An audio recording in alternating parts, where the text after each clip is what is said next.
Shalom! Hoje, mais uma vez, Jerusalém e toda Israel acordou pela manhã com as sirenes do país tocando devido a mais um ataque de mísseis balísticos do Irã contra a população civil de Israel. E eu e minha família, a gente veio correndo para esse bunker para se refugiar do ataque.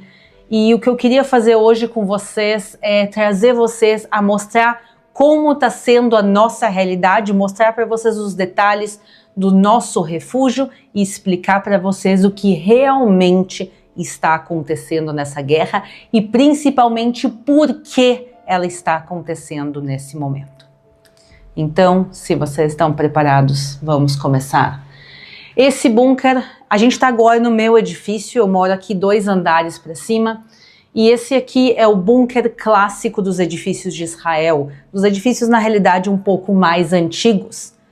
Já desde a criação do Estado de Israel, Israel está sendo constantemente atacada e por isso o país precisa se proteger. No final dos anos 40, início dos anos 50, todos os edifícios começaram a ter bunker desse tipo até o início dos anos 90, então nosso edifício é justamente aí do início dos anos 90, então a gente tem o que se chama um Miklat Meshutaf, um bunker coletivo, e que a gente vai agora entrar nele. Vocês podem ver aqui, vocês não têm ideia do peso dessa porta e quão reforçada ela é, podem entrar aqui comigo. Então, justamente a ideia desse bunker é que quando tocam as sirenes, e infelizmente isso tem acontecido desde o 7 de outubro, isso tem acontecido na realidade, a gente entra e a gente se fecha aqui dentro do bunker. Isso aqui é feito para sustentar grandes ataques, então a porta a gente já está vendo, ela é uma porta contra impactos EDF, então mesmo se o míssil não cai exatamente aqui, mas cai próximo, muitas vezes o impacto, essa onda de impacto pode causar danos muito grandes e perdas de vida, então essa aqui é uma porta anti-impacto e todo o bunker ele é feito de concreto reforçado, o que é chamado de concreto armado. Pela regulamentação israelense, o mínimo são 30 centímetros, mas aqui vocês podem ver, pessoal, que o meu bunker é bem mais grosso do que 30 centímetros. Ele é considerado, para os padrões de Israel, realmente bem reforçado por um bunker de um edifício. Isso aqui não é um bunker público da prefeitura, e sim, aqui quem entra no momento das sirenes são a nossa família, todos os nossos vizinhos. Obviamente, tem outras pessoas na rua que estão passando e querem entrar, obviamente. Todo mundo do edifício vai abrir as portas também para eles para receber. O lugar não é o mais glamuroso. Vocês podem ver que em questão estética ele é bem simples, mas ele foi feito para proteger vidas. Bilhões de dólares todos os anos são investidos em Israel, tanto pela iniciativa privada como pela iniciativa pública para proteger a população. Não é óbvio que um edifício residencial em Jerusalém tenha que ter tudo isso, mas infelizmente essa é a nossa realidade, então deixa eu mostrar um pouco para vocês o que a gente tem. Nós temos aqui banheiros, justamente porque a gente não sabe quanto tempo precisa se estar aqui dentro do bunker, e por isso a gente tem aqui banheiros, 2 na realidade, tem esse e o do lado. A gente tem aqui um rádio bem simples, mas que é importante porque aqui dentro não tem sinal de internet, não tem sinal de telefone. Então aqui, no momento que tu entra no bunker e fecha a porta, tu fica desconectado. Então você precisa usar outras técnicas para se comunicar com o mundo exterior e para entender o que está acontecendo. E justamente por isso tem aqui o rádio. E assim, quando acontece a sirene, todos os vizinhos entram, fecham a porta e a gente faz normalmente um silêncio para que se possa ouvir o que está acontecendo no rádio. Também aqui, os vizinhos têm aqui suas sacolas com comidas, lanches, principalmente para as crianças é importante.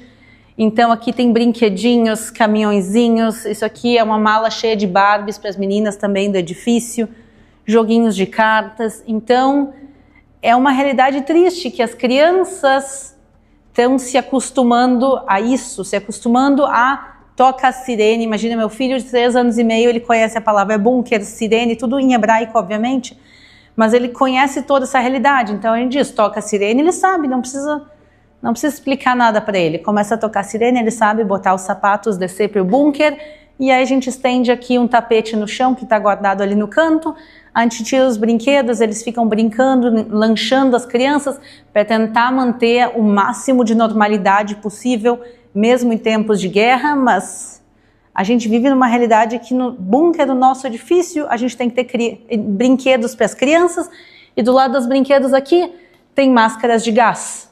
Essas máscaras de gás, vocês podem ver que elas estão bem empoeiradas, elas não estão sendo usadas, mas nos anos 90, com a Guerra do Golfo, Israel começou a ser atacada pelo Iraque, e por isso se tinha medo de ataques com armas químicas, e o governo distribuiu para a população máscaras de gás. Então alguns vizinhos trouxeram suas máscaras de gás e deixaram elas aqui. Eu também tenho as minhas no meu apartamento, mas elas estão lá em cima, eu não trouxe elas para cá, porque na realidade a gente não precisa de máscara de gás por causa dos filtros. Deixa eu desligar aqui um pouco. Isso aqui, pessoal, é um filtro que em hebraico se chama abak. Isso aqui é um filtro para proteger contra armas de destruição em massa. A é de atômico, B é de biológico e K, na realidade, seria de químico. Isso aqui protege contra ataques atômicos, químicos e biológicos. Então tem todo um sistema de filtragem aqui para que, se acontecer algum desse tipo de ataques, a gente está aqui dentro, a gente está protegido não só da ameaça atual, que são os mísseis balísticos, porque o que está ameaçando no dia de hoje Israel, Jerusalém, a sua população, são justamente esses mísseis balísticos, mas também no passado a gente teve ameaças de outro tipo, então vocês podem ver que por todos os lados tem esses filtros. A gente também, olha, deixa eu mostrar para vocês. A gente tem aqui saídas de emergência, então normalmente os bunkers como esse são feitos no subsolo. Então se alguma coisa acontecer e a entrada principal ficar obstruída, a gente pode abrir isso aqui e sair por um túnel e sair na rua e nos salvar. Então justamente a gente está vendo aqui 2 dessas saídas de emergência. Mas por que nós estamos usando esse bunker durante estes dias? Qual é a guerra que nós estamos vivendo no momento? A guerra entre Israel e o Irã não começou há 10 dias atrás com o primeiro ataque de Israel ao Irã. Este atual conflito começou em 1979, quando a República Islâmica toma o poder do Irã. E desde então, eles estão pregando a destruição de Israel, dos Estados Unidos, da Inglaterra, da Arábia Saudita e do Ocidente, todos aqueles que pensam diferente da República Islâmica. Eles, pessoal, são contra direitos das mulheres, direitos e independência de cristãos e judeus, todos aqueles que são diferentes. E se vocês não acreditam em mim, não há problema nenhum. Ouçam da boca deles, dos líderes da República Islâmica do Irã.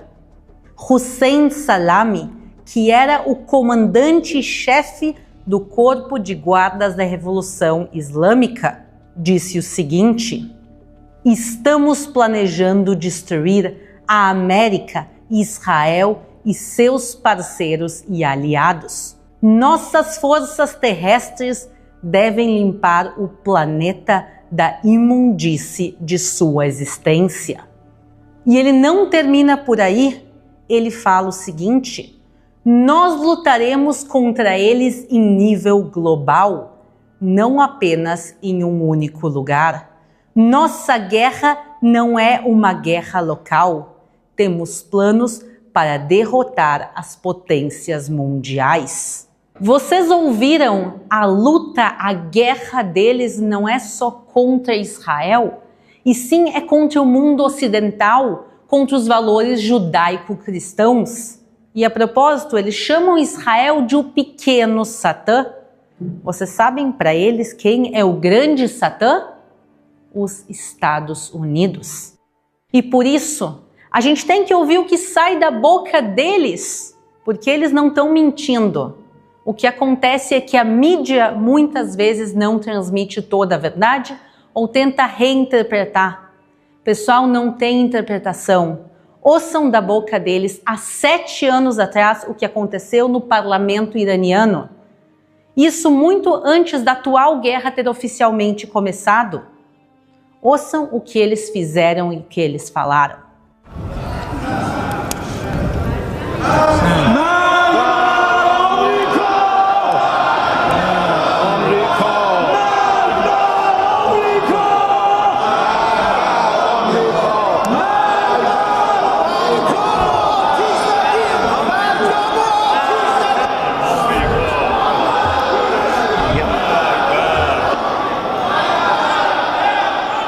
Quando eles queimam a bandeira americana, a bandeira da Inglaterra, a bandeira de Israel e dizem morte ao Ocidente, acreditem no que eles falam, porque isso aqui é muito mais do que palavras.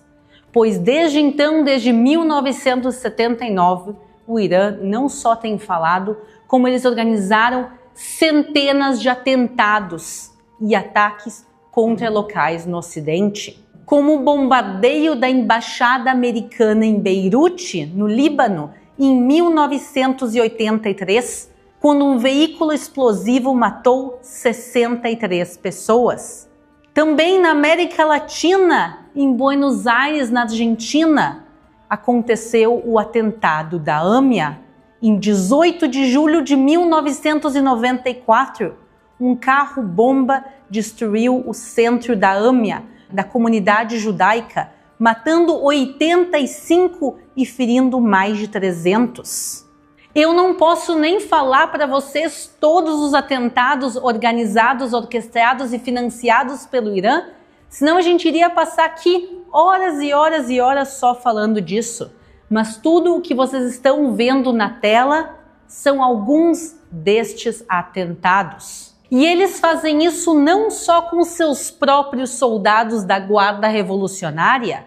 O que eles fizeram desde 1979 é criar e empoderar, armar e financiar grupos terroristas em todo o Oriente Médio e também fora dele. O Hamas de Gaza, o Hezbollah no Líbano, os Houthis no Iêmen, a Guarda Revolucionária Iraniana que também está dentro do Iraque, e tantos outros.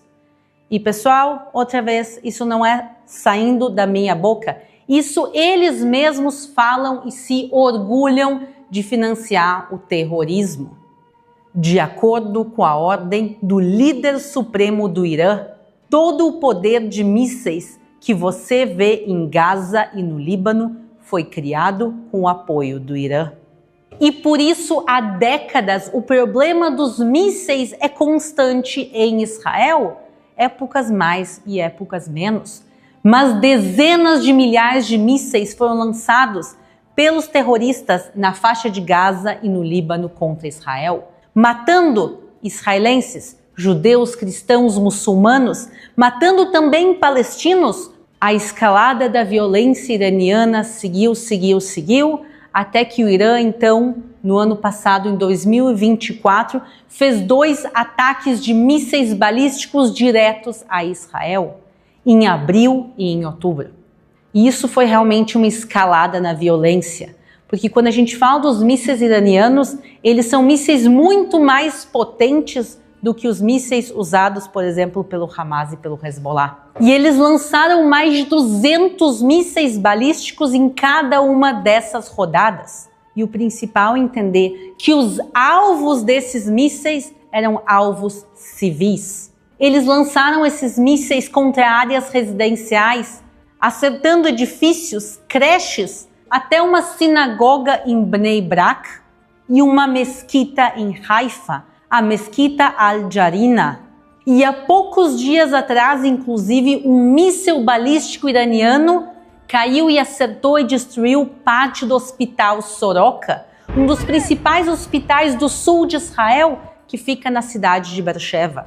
E o que aconteceu lá, eu acho que não é nada menos do que um milagre, porque poucas horas antes do míssil cair, e destruir os 2 andares superiores de toda a ala cirúrgica, a diretoria do hospital, vendo os mísseis sendo direcionados para zonas civis, para hospitais, para creches, escolas, eles viram que eles seriam um alvo potencial. E se um míssil caísse numa ala cirúrgica em uso, poderia causar nada menos que centenas de mortos.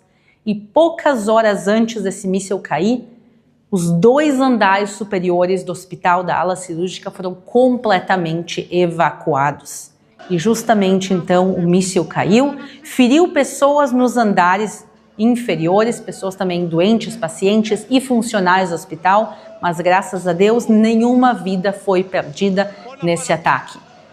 Mas isso só aconteceu justamente porque pela preocupação das autoridades, nesse caso específico dos responsáveis pelo hospital, de proteger a sua população. Não é à toa que a gente tem tudo isso, porque o objetivo de Israel é proteger a sua população. E a gente vê que o Irã não tem medo nenhum de atacar Israel, os Estados Unidos, e eles focam em alvos civis.